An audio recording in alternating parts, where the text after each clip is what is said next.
Hi friends, मैं हूँ अमृता और आज मैं आप सबके साथ दोबारा हूँ पूरी शादी की कहानी से। और आज हम एक बहुत कॉमन एक टॉपिक के ऊपर डिस्कस करना चाहेंगे आप सबके साथ। और मैं ये भी चाहूँगी कि आप अपने कमेंट्स और हम तक ज़रूर पहुँचाएँ और आपकी सोच जो भी है इसी टॉपिक के ऊपर हमसे ज़रूर शेयर करें। मैं आप सबसे ये कहना चाहूँगी कि इंडिया में शादी एक बहुत बड़ा फेस्टिवल है। जैसे आप सबको पता ही है कि हमारे यहाँ इतने सारे रिचुअल्स है, इतने कस्टम्स है कि शादी को हमने बचपन से ही शादी को एक फेस्टिवल की तरह हमने इसको प्रेजेंट किया है और हमने हमेशा ही शादी को एज ए फेस्टिवल मनाया है। और आप चाहे इंडिया में कहीं पे भी चले जाओ, north India, south India, east India, west India, marriages are चाहे ये एक बिग फैट इंडियन वेडिंग हो या फिर एक नॉर्मल वेडिंग है, wedding is always full of rituals और फुल ऑफ कस्टम्स। और आपको मैं ये चीज़ भी बता दूँ कि 35% of the whole saving of a person's life is invested in weddings. So wedding एक ऐसा इट्स एन एक्सपेंसिव अफेयर और जिसके लिए एक फैमिली पूरी ज़िंदगी उसी पल के लिए वेट करती है। और एक पेरेंट और एक मदर और एक फादर अपने बेटा या फिर अपनी बेटी की शादी के लिए पूरी ज़िंदगी सोचते हैं और they spend quite a huge amount of their earnings for the marriage of their daughter और देयर सन। सो ये जो कल्चर है, इस कल्चर को फॉलो करने के लिए या फिर इंडियन वेडिंग्स को देखने के लिए आजकल इवन कि वेस्टर्न कंट्रीज़ भी हमारे इंडिया को विज़िट करते हैं और उनको भी लगता है कि क्यों ना हम एक इस वेराइट कल्चर को और कस्टम्स को हम देखें और इसके जो रिचनेस है उसको हम फील करें। सो ये जो हमारा जो कस्टम है ये इतना ज़्यादा वाइब्रेंट है कि ये हमारी इकोनॉमी को भी कहीं ना कहीं ग्रोथ देती है। हमारे जीडीपी में भी इसका बहुत बड़ा एक प्रेजेंस है। पर इसमें एक छोटी सी मैं कहूँगी कि एक मिसफॉर्चून है हम सबके लिए और शायद हम सबको सोचना चाहिए इसके ऊपर। और है तो ये बहुत छोटा सा टॉपिक बट इसका एक बहुत बड़ा इम्पैक्ट हमारी सोसाइटी में है। और लगभग आप कहीं पे भी चले जाओ आजकल आपको लगेगा कि एक बहुत सिंपल सी टॉपिक है बट इसका जो बैकबोन है वो शायद हमारी इकोनॉमी को धीरे धीरे एक बेसलेस इकोनॉमी की तरह लेके जा रहा है। सो टू स्टार्ट विथ मैं आपको ये कह दूँ कि आप सबने तो डाउरी के बारे में सुना ही होगा। So what is exactly dowry? Dowry is something which is given in terms of cash और given in terms of materials to the groom's house so that this is given as a gift from the parents house. पर आप सबने ये भी देखा होगा कि आजकल जो डाउरी डिमांड्स और डाउरी डेथ्स इतनी ज़्यादा हो गई है तो कहीं ना कहीं हम शायद अपने कस्टम्स को हम भूलते जा रहे हैं या ये एक क्रिमिनल चीज़ की तरफ बढ़ती जा रही है। मैं आपको स्टैटिस्टिक्स बता दूं, हर दिन इंडिया में 21 गर्ल्स की डेथ होती है विच इज़ फॉर डाउरी। और मुझे लगता है कि हर लड़की को और हर पेरेंट को इसके लिए अपने आप को has to get educated themselves और दे शुड अंडरस्टैंड देमसेल्फ कि ये एग्जैक्टली है क्या। दिखने में ये बहुत सिंपल सी चीज़ है पर इसका जो बैकबोन है ये जो हमारी सोसाइटी को धीरे धीरे तोड़ती जा रही है, हमें शायद इसके ऊपर काम करने की ज़रूरत है। टू स्टार्ट विथ, आजकल आपने देखा होगा कि डाउरी डिमांड्स इतने ज़्यादा है और शादी में शादी एक ऐसी चीज़ है जिसमें कि एक लड़का और एक लड़की अपनी नई ज़िंदगी की शुरुआत करती है। सो मेरा पहला क्वेश्चन ये है कि where does that money come from? अगर आप एक रिलेशनशिप में हैं, आप किसी के साथ अपनी नई ज़िंदगी शुरुआत करना चाहते हैं और हम हमेशा यही चाहते हैं कि शायद वो लड़की हो या लड़के हो वो दोनों एलिजिबल होना चाहिए एक दूसरे के लिए। सो इस दोनों रिलेशनशिप्स के बीच में कहीं ना कहीं वो पैसे कहाँ से आते हैं? That is one big question. And secondly, आपने देखा ही होगा आजकल मैट्रिमोनियल्स में भी हम सब ने ये देखा है कि पहले ये होता था कि हम सब अपने अपने पसंद के हिसाब से अपने ग्रूम को या अपने ब्राइड को चूज करते थे। पर आज ये हो गया है कि एक सर्विस के ऊपर, एक प्रोफेशन के ऊपर हमने शादी को बेस कर दिया, जबकि शादी एक दिन का या कुछ महीनों की रिश्ता नहीं है, ये पूरी जिंदगी भर का आपको you have to stay with somebody. आपको किसी के साथ 24/7 स्पेंड करना है, उसके साथ आपके फीलिंग्स, आपके लाइक्स डिसलाइक्स, आपके कस्टम्स, आपके रिचुअल्स, बहुत सारी चीजें आपको एक साथ आपको एक साथ दोनों के साथ एडजस्ट करने की जरूरत है। So it's not a very simple thing और शायद इस वजह से हम इस चीज को एक बहुत रिच कल्चर के साथ जोड़ के देखते हैं। सो मेरा ये क्वेश्चन है कि हम कहाँ से ये देखते हैं कि एक आईआईटी और एक आईआईएम का जो ग्रूम है उसके लिए एक सेपरेट हम matrimony.com खोले, या फिर आज कहाँ से एक जॉब और एक लड़की की जो एडुकेशन है या फिर लड़के लड़के की जो प्रोफेशन है वो कहीं ना कहीं क्यों शादियों में इम्पैक्ट करता है। सो मैं आपको बता दूं कि this is directly proportional to the dowry in India. ये शायद बहुत लोगों को सुन के हैरानी होगी कि हमारे यहाँ पे योर ऑक्यूपेशन और your earning is directly proportional to the dowry you have been given by the groom's house और बाय द ब्राइड्स हाउस।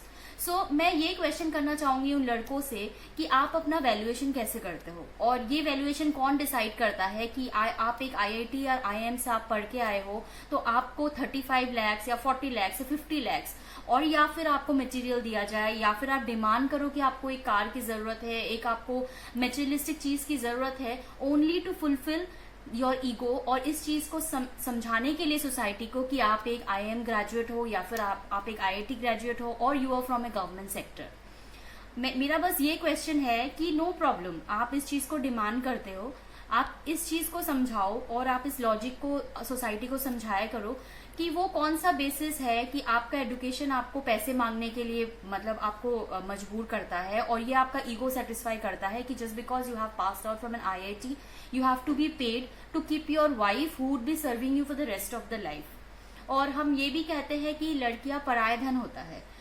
अगर लड़कियां पराया धन है और किसी पेरेंट ने उसको भी 20 साल 25 साल और 30 साल तक उसको पाला है, तो क्या आपको नहीं लगता कि हमें उस पेरेंट को पे करना चाहिए जिसको हम लेकर के आ रहे हैं अपने घर में? क्या हमें उस पेरेंट के बारे में नहीं सोचना चाहिए कि उसकी जो इन्वेस्टमेंट थी, उनकी जो इन्वेस्टमेंट थी, उन्होंने जो उनके एजुकेशन में लगाया या उनको पालने पोसने पर लगाया, क्या हमें नहीं एक बार सोचना चाहिए कि हम उनको क्या दे रहे हैं इसके बदले में?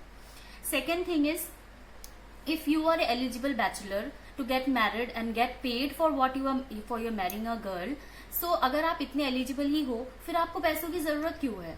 फिर आपको एक मटेरियलिस्टिक चीजों के साथ आपको तोल के देखने की जरूरत क्या है? आप तो किसी के साथ शादी कर रहे हो, आप किसी को अपना बेटर हाफ मान के चल रहे हो। How where does the money come? और अगर वो पैसा है तो मतलब आप ये चीज पहले ही प्रूव कर रहे हो कि आप इनएफिशिएंट हो और आपका कोई सेल्फ रेस्पेक्ट नहीं है। आपको एक छोटी सी चीज और एक छोटा सा मटेरियल आपको खरीद सकता है। ये मुझे लगता है कि शायद लड़कों को सोचना चाहिए और लड़कों को ये भी देखना चाहिए कि अगर मेरी सैलरी 50,000 है या मेरी सैलरी 1 लाख है और मैं किसी अदर पार्टी से मैं एक 40 लाख और 50 लाख की मैं डिमांड कर रहा हूँ, how much year will I take to accumulate that much money जो मुझे एक इंसान एक ही पल में दे दे with an investment and also give me his girl और फॉर मैरिज। ये शायद एक बहुत बेसिक सा क्वेश्चन है, हम सबको अपने आप के साथ पूछना चाहिए कि हम कितना कमाते हैं और कितने साल में हम कितना एक्यूमुलेट कर लेते हैं कि हम इतनी ईगो के साथ हम अपनी चीजों को मांगने की कोशिश करते हैं in lieu of the career which we have done और in lieu of the money which our family has. This is one point. Second point is I would like to address this to the girls of our society कि कभी अपने आप को ये नहीं सोचना चाहिए हम लोगों की कि हम बहुत ज्यादा कमजोर है। और if a groom demands money from you, आपको ये भी सोचना चाहिए कि आपकी एजुकेशन की या आपकी क्या वैल्यू है, आपके पेरेंट्स की क्या वैल्यू है। कहीं ना कहीं क्या हम अपने सोसाइटी को एक लोन या फिर एक डेप्थ की तरह नहीं लेके जा रहे हैं? क्या हम अपनी सेल्फ रेस्पेक्ट को डाउन नहीं कर रहे हैं जहां हम अपने आप का एक अमाउंटिंग कर रहे हैं? और कहीं हम अपने आप को I should not use the word, but don't you think that we're doing a valuation of our own self? और रादर कि हम इस चीज को करें, रादर हम अपने आप को क्यों ना ग्रो करें। तो मैं ये अपील करूंगी सारी लड़कियों से कि अगर आपके पेरेंट्स या आपके फैमिली में ऐसे डिस्कशंस भी होती है तो आपको शायद पहले अपने पेरेंट्स से या अपने फैमिली को ये समझाना चाहिए कि better make me stable, better मेरी एजुकेशन में मेरे को पढ़ाओ, मेरे को इतना ज्यादा जिम्मेदार बनाओ कि nobody can even ask for me, they should require me, कि वो मुझे मांगे ना कि मेरे बदले पैसे मांगे। This is second thing.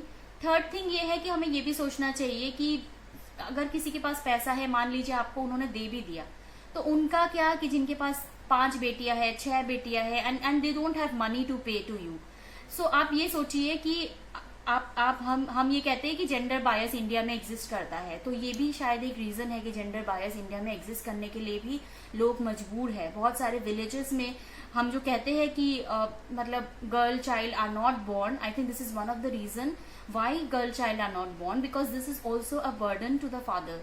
एक मतलब एक पिता के लिए बहुत बड़ी बात है अगर वो अपनी बेटी की शादी बहुत अच्छे से या बहुत धूमधाम से नहीं कर पाए। तो शायद ये भी एक रीजन है कि हम जन्म से पहले ही लड़कियों को अवॉइड करने की कोशिश करते हैं। तो ये भी एक जेन्युइन रीजन है, हम सबको सोचना पड़ेगा। और मैं यही कहना चाहूंगी, ये चीजें तभी ठीक होगी जब लड़कियों की इकोनॉमिक ग्रोथ होगी, लड़के अपने आप के बारे में सोचेंगे, और लड़के जब इस चीज को नहीं लेने की सोचेंगे कि we have that self respect. आप खुद सोचिए, आपके घर में एक टीवी है या आपके घर में एक फ्रिज है और वो आपको किसी और ने दिया है, तो आपको नहीं लगता कि उसकी टर्म्स एंड कंडीशंस उस चीज पे ज्यादा चलेगी रादर कंपैरिजन कि आप उस चीज को उस हक के साथ ले सकोगे। तो ये आप अपने सेल्फ रिस्पेक्ट को सिर्फ कुछ पैसों के लिए वेस्ट मत कीजिए। And also to all the parents, जितने भी पेरेंट्स हैं, जितने भी पेरेंट्स देख रहे हैं और जितने भी पेरेंट्स के शायद बच्चों की शादी होने वाली है, मैं बस आपसे यही कहूंगी कि आपको लगता है, ये एक छोटा सा टिप भी है आप सबके लिए, क्या आप ये सोचते हैं कि आपके घर में अगर एक एडुकेटेड लड़की आए और एक ऐसी लड़की आए जिसका जो अपने पैरों में खड़ी है और जो शायद रिचुअली कस्टम्स वाइज और बहुत सारी ऐसी चीजों के साथ बाइंडेड अप है कि आपको दहेज की जरूरत ही नहीं है। अगर वो लड़की इकोनॉमिकली इतनी ज्यादा स्ट्रेंथ है तो आपकी फैमिली तो फाइनेंशियली ग्रो हमेशा ही करेगी, तो आपको पैसों की जरूरत कभी लगेगा ही नहीं। सो बेटर कि आप एक अच्छी लड़की की खोज कीजिए रादर कि आप अपने बेटे को सेल ऑफ कीजिए, रादर आप अपने बेटे के एजुकेशन को यूज कीजिए टू गेट अ गर्ल। अपने बेटे को भी सेल्फ रिस्पेक्ट उतना रखिए कि आपका बेटा इतना कमा लेगा कि इतनी सारी चीजें वो खुद कर ले। और आप ये भी सोचिए कि आप उस लड़की को लेकर आइए जो शायद आपकी फैमिली को एक नेक्स्ट जनरेशन तक ले जाने के लिए उसकी एजुकेशन, उसके अपब्रिंगिंग में, और क्योंकि आपकी बहू आपके घर में जब आएंगे तो आपके ग्रैंड चिल्ड्रंस भी होंगे, तो अगर वो इकोनॉमिकली साउंड है या फिर अगर वो एडुकेटेड मतलब वो पढ़ी लिखी भी है और अगर वो बहुत सारे कस्टम्स या बहुत सारे रिचुअल वाइज भी वो बहुत ज्यादा साउंड है, तो ये शायद आपकी फैमिली को वैसे ही ग्रो करेगी, आपको कभी पैसों की जरूरत नहीं होगी। सो ये दो तीन चीजें हैं। और एक चीज मैं आपको ये कहना चाहूंगी कि I personally belong to North East, तो जब भी मैं डाउरी के बारे में सुनती हूँ तो मुझे ऐसा लगता है कि ये शायद एक बहुत बड़ा इविल है। सो मैं ये भी कहना चाहूंगी कि कभी आप नॉर्थ ईस्ट जरूर विजिट कीजिएगा, क्योंकि that is one of the states where there is no dowry system. और मैं आपको ये चीज कह दूं कि जितना डेप्थ मैंने शायद दूसरे स्टेट्स को देखा है, उतना ज्यादा डेप्थ में शायद नॉर्थ ईस्ट में कोई भी नहीं है। और मैं आपको बताऊं कि बड़े से बड़े गवर्नमेंट जॉब में भी अगर लड़के हैं तो कभी भी they never demand for money, और वहां पे शादियों में ये होता है कि the opposite party, that is the groom's party, gives everything to the bride, and even not a single piece of cloth is taken from the from the bride's family. So this is what you have to learn, or you have to, I think this is one of the progressive states कि वो अपने customs और rituals में इतना ज्यादा progressive है कि उनको कभी किसी चीज की जरूरत नहीं है। तो मैं यही कहूंगी कि जब आप शादी करो तो आप एक अच्छी लड़की और एक अच्छा ग्रूम की तलाश करो रादर कि आप एक कुछ पैसों की आप डिमांड करो। हमारे पास बहुत सारे ऐसे एग्जाम्पल्स है जहाँ और ऐसे बहुत सारे फैमिलीज भी है जो अपनी बेटी की शादी फॉरेन दामाद के साथ कराना चाहते हैं, एनआरआई दामाद की जरूरत होती है। आपने देखा ही होगा, एक ऑफिशियल स्टैटिस्टिक्स के अकॉर्डिंग 30,000 ऐसी ब्राइड्स है पंजाब में आज भी जिनके ग्रूम कभी कनाडा या फिर फॉरेन कंट्री से कभी रिटर्न ही नहीं हुए, और उनके पेरेंट्स ने उनके पीछे अराउंड 40-50 लैक्स वेस्ट किया है। तो क्या आपको लगता है कि ये हम अपने आप को एक डेप्थ में नहीं लेके जा रहे हैं? साउथ में ऐसे बहुत सारे फैमिलीज है जहां they give tons and tons of gold and tons of loans only in terms कि उनकी बेटी की जिंदगी अच्छी रहे। सो मैं आप सबसे यही अपील करूंगी कि think positive, think about your strengths, और कभी अपने आप को कमजोर मत समझिए। कहीं पे भी आपको लगता है कि आपको एक इरेशनली या फिर आपको फोर्सफुली कोई चीज किया जा रहा है, तो then and there try and sort it out and try and stop it there, क्योंकि शायद ये आपको एक बहुत बड़ा प्रॉब्लम की तरह ना लेके जाए। तो मैं यही अपील करूंगी कि आप सब पहले अपने स्ट्रेंथ्स को सोचे, और this is for the girls कि just think about your strengths and try to grow your strength, ताकि आपको कभी किसी लड़के के सामने ये नहीं कहना पड़े कि I have to pay off myself to get married to you. So इसके अलावा तो इंडियन वेडिंग्स है ही बहुत अच्छा, तो मुझे लगता है कि हम सबको उसको बहुत और ज्यादा अच्छा करने की जरूरत है। थैंक यू सो मच, और आप सबकी कमेंट्स और व्यूज की मैं जरूर वेट करूंगी। Thank you.